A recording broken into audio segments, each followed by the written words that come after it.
ఇవన్నీ పక్కన పెడితే ఇప్పుడు భగత్ సింగ్ని ఈ దేశపు చైతన్య శక్తిగా కాకుండా మతానికి ప్రతీకగా చూపించే ప్రయత్నాలు విరివిగా జరుగుతున్నాయి.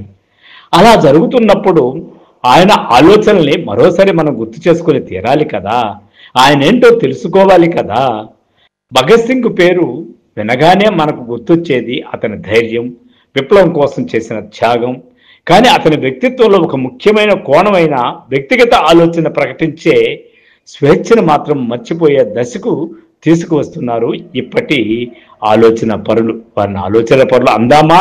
ఒక కోణంలో గురించి మద్దతు తెలపడం కోసం వారు ఆ వక్రీకరణ ఆలోచన చేస్తున్నారో తెలియదు, కానీ వారిని మళ్ళీ అలా గుర్తిద్దాం.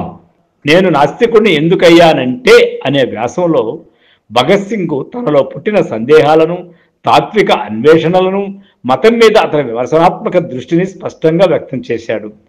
మనిషి తెలియని విషయాలపై భయంతో దేవుణ్ణి సృష్టించుకున్నాడు. ఈ భయం లేకపోతే మతానికి స్థానం ఉండేదే కాదు. నేను నాస్తికుడిని కాబట్టి నాకు స్వర్గం నరకం అనే భయాలు లేవు. నేను నశించిపోతానని నాకు తెలుసు.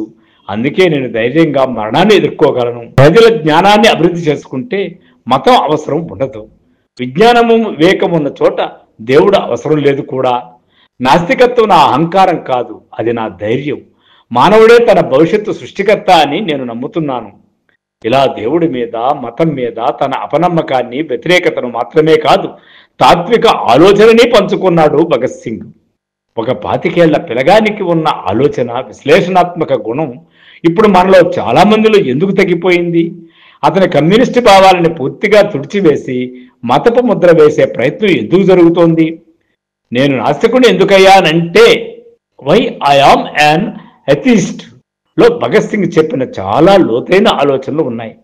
ఆయన కేవలం విప్లవీరుడే కాదు, ఒక తాత్వికుడు, మానవతావాది కూడా.